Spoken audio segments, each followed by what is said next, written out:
அப்படியே பேக்கரி ஸ்டைலில் சூப்பரான பிரெட் ஜம்போ ஆம்லேட் எப்படி செய்கிறதுன்னு பார்க்கலாமா வாங்க. ஃபஸ்ட்டு மிக்ஸி ஜாரில் கொஞ்சமாக பொட்டுக்கடலை, கொஞ்சம் ஒரு சின்ன பீஸ் புளி, உப்பு, புதினாவை சேர்த்திட்டு இதை நல்லா நைஸாக அரைச்சி எடுத்துக்கலாம்.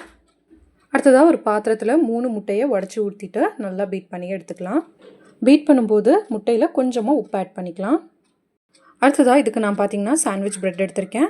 ஃபஸ்ட் ஒரு ஸ்லைஸில் நம்ம ரெடி பண்ண புதினா சட்னியை வந்துட்டு இதுக்கு மேலே இந்த மாதிரி லைட்டாக அப்ளை பண்ணிக்கலாம். ரொம்ப அதிகமாக பண்ண வேண்டாம். அடுத்ததாக இன்னொரு ப்ரெட்டில் பார்த்தீங்கன்னா மயோனைஸை இந்த மாதிரி ஃபுல்லாக ஸ்ப்ரெட் பண்ணிக்கலாம். என்கிட்ட தோசைக்கல் சின்னதாக இருக்கிறனால நான் இதை ஒன்றுக்கு மேலே ஒன்று அடுக்கி அந்த மாதிரி நான் பிரெட் ஆம்லேட் பண்ண போகிறேன். உங்கள்கிட்ட பெரிய தோசைக்கல் இருந்துச்சுன்னா இதை செப்பரேட்டாக வச்சுட்டு நீங்கள் வந்துட்டு பண்ணிக்கலாம்.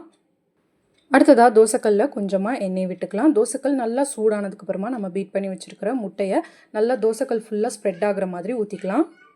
முட்டையை ஸ்ப்ரெட் பண்ணதுக்கப்புறமா இதில் கொஞ்சமாக பெப்பர் பவுடர், அதுக்கப்புறமா கொஞ்சமாக மிளகாத்தூளை இப்படி தூவிட்டு நம்ம ரெடி பண்ணி வச்சுருக்கிற அந்த பிரெட் ஸ்லைசஸ் இருக்கு இல்லையா, அதை இந்த மாதிரி சென்டரில் வச்சுக்கலாம். இதுவே ஒரு வேளை உங்கள் தோசைக்கல் நல்லா பெருசாக இருந்துச்சுன்னா ஒவ்வொரு பக்கமாக வச்சுட்டு அதுக்கப்புறம் நீங்கள் ஃபோல்ட் பண்ணிக்கலாம்.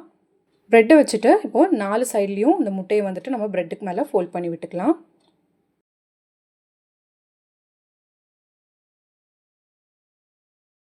ஃபோல்ட் பண்ணதுக்கப்புறமா பிரெட் ஆம்லேட்டாக திருப்பி போட்டுட்டு மேலாக மறுபடியும் கொஞ்சமாக பெப்பர் பவுடர், அதுக்கப்புறமா கொஞ்சமாக மிளகாத்தூளை தூவிட்டு டொமேட்டோ சாஸ் வச்சு சாப்பிட்டோம் அப்படின்னா இந்த ரெசிபி ரொம்பவே டேஸ்டியாக இருக்கும். கண்டிப்பாக நீங்களும் இந்த பிரெட் ஆம்லேட்டை ட்ரை பண்ணி பாருங்கள். ட்ரை பண்ணி பார்த்துட்டு எப்படி இருந்ததுன்னு சொல்லுங்கள். அண்ட் மறக்காமல் நம்மளுடைய பேஜை ஃபாலோவும் பண்ணி வச்சுக்கோங்க.